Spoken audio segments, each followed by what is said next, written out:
All right, we are now at our first informational item, the superintendent's update. Dr. Swift, what's happening in AAPS? Well, thank you so much, President Lazarus and trustees. We are moving forward during this very busy time prior to winter break.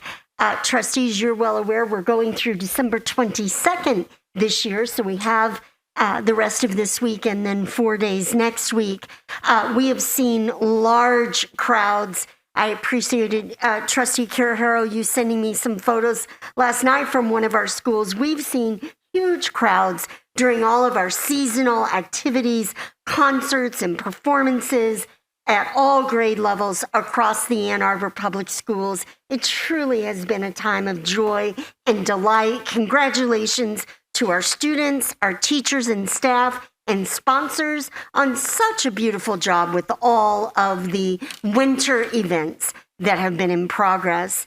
I want to appreciate Ms. Nancy Shore and our strategic partnerships and community engagement community division, Ms. Jenna Bacalor. The AAPS Winter Giving continues in progress, trustees, and folks can find information on our website. The AAPS tradition continues strong as our community steps up to support our students and families during the winter season. So far this year, the Partnerships Office has distributed $16,000 in grants from the KLA Foundation to 16 schools for winter clothing and have collected $6,000 in gift cards to distribute to schools most in need. I wanted to also share an update on our extended day program, before and after care update. We continue to diligently work to reopen Rec and Ed's before and after care programs at elementary and K-8 campuses across the Ann Arbor Public Schools. As you well know, we have a decades-long tradition of offering these much-needed quality family support programs. You know, though, that we've been experiencing challenges with staffing over the previous 2 years. So the update is we're excited to announce an additional Rec and Ed before and after school programs that are set to open in January. So this next step is WINE's aftercare program. And again, those sites are selected based on where we can find the staffing of folks who will work at that location. So that is very simply how we're staffing WINE's aftercare, the Angel Before Care program. Angel Aftercare program opened many weeks ago back in September, and now we'll be able to add the before care time. Space is also available now in aftercare programs at Abbott, Lakewood, and Pittsfield for students other than the students at those schools, because we have openings in their enrollment. These are students whose parent or another adult could transport them from their homeschool building to one of the before-after-school sites. You can get information right on the Extended Day Program webpage on our A2Schools.org. Rec and Ed continues to hire qualified staff at competitive wages. Entry level through program director positions are available. We have all of that information on our website for folks to apply, and we invite anyone in our community to join us on our team. If you care about children and you want to do quality work in service, we'd love to have you. The 5 high school students that I shared about last week are making important contributions, and we're hopeful about more high school students who may join us January and beyond. We hope that we'll continue to be able to add more students. The addition of WINE's Elementary in January brings the Ann Arbor Public Schools to 11 programs offered overall. That puts us just above, we have 20 elementary and K-8 locations, so we're now up to 11, and we will continue, as we have been doing, our work to restore all the before and after care programs as we are able to hire caring and qualified staff for each school location. So if we have folks out there that are thinking about doing something new in 2023, we offer there's not a better place than in Ann Arbor Public Schools for you to devote your life energies in service to children. If you're interested in Rec and Ed's winter session of classes, we have them for babies through senior adults. I say from birth to forever with Rec and Ed. Just go on our website and we'll get you signed up. Rumor has it there are some cooking, family cooking classes coming in winter, so that surely sounds like fun.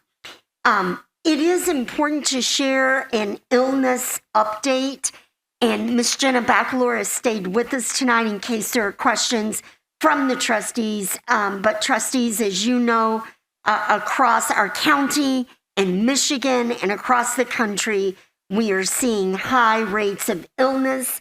And in our own Ann Arbor Public Schools, trustees, just this past week, we have seen an uptick in illness and absences. It is all of the things: colds, influenza, COVID, and a number of other viruses. So we urge staff and families to take the following precautions: monitor for signs of illness, and stay home, please, if ill or having symptoms. Monitor your child for COVID symptoms, and we have the COVID symptom checklist. Consider COVID testing if symptoms are present. No matter what the illness, and we have a variety of them now, the child should not return to school until free of fever, vomiting, and diarrhea for at least 24 hours. Use your best judgment if they are fever-free but are experiencing symptoms that make it difficult to perform and learn at school. Students are encouraged, and we encourage our staff, wear a mask at school, especially in schools where parents have received notification that their student's classroom or building is experiencing high levels of illness. We have had to send this week, trustees, several of those notifications this week. So our families are being made aware, as is our practice, when the cases tick up. We ask that you please notify the school office of the reason your child is out ill. Any specific diagnosis helps us to track, and they are tracking across the county. Ms. Bacalor and our nurses are tracking, and our health team are tracking right here in Ann Arbor Public Schools. It is helpful for us to know, to understand what is circulating. So we really do remind folks of the healthy habits is avoiding contact with those who are ill, getting a flu shot, and staying up to date with COVID vaccines, washing hands or using hand sanitizer frequently. Remind your student to avoid touching their nose, mouth, and eyes.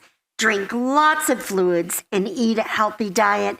Stay physically active and get plenty of rest. We all know those fundamentals. Now is a great time to practice them so that we can stay healthy into the new year. We are proud to share that this week on our A2Schools podcast, it's offered on Apple Podcasts, that we will be sharing the honor and tribute to our departing trustees, Johnson, Kelly, and Lazarus. That will be our podcast this week. So if there are folks who missed the reception or would like to hear the remarks, we will have those available through the podcast this week. Stay in touch with us, please, on Twitter, on Facebook, on our A2Schools podcast, and on our AAPS YouTube channel, where you can see all that's going on across the district. Trustees, I wanted to share how grateful we are that we are convening this first board meeting at the new AAPS Earhardt Building located in Domino's Farms. We're grateful for the support of our community, the bond committee trustees who've been working on the goal to fulfill this district need for previous years, and to the full board in supporting the work to acquire a property in the northeast sector of town where there has long existed a critical need for additional space for district use. So over the coming months, we're here tonight, but the building is not quite ready yet for its next phase use. So over the coming months, we'll be undergoing a few minor modifications in order to serve much needed district and community functions in this busy part of town. The functions include early childhood and family programs. While this location will not be a school campus as such, it will be dedicated to children and families and community. So these purposes include early childhood and family programs, Rec and Ed early childhood programming, parenting and family classes, adult enrichment classes, a parent welcome center, a dedicated professional development space, which we have never had other than in our schools, and on school days, those locations are full. We will have meeting and training space for staff as well as for community meetings and functions, including Board of Education meetings such as we're in at this time. The Earhardt Building will also provide for much needed northeast office space, and those offices will be located on the second floor. So again, many thanks to our community for their support of the capital program and the ongoing renewal and addition of updated facilities to support our children, staff, and the AAPS community. As we pause and move into winter break next week, I want to share our gratitude for our students, teachers, staff, and school leaders, our parents, families, and community. Because everyone has worked so beautifully and worked so hard together, we have kept our students as a focus this fall to ensure a culture of dignity, and we're making progress every day toward our goal of reaching every child.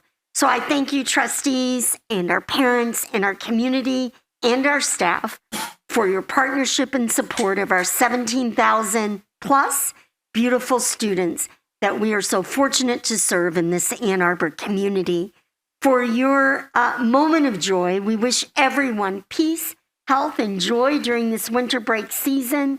I wanted to share with you just 24 seconds of 4-year-olds marching band Stop, Go, Freeze activity shared from the Bryant Pattengill preschool classroom. If this doesn't make you smile, then we need to talk.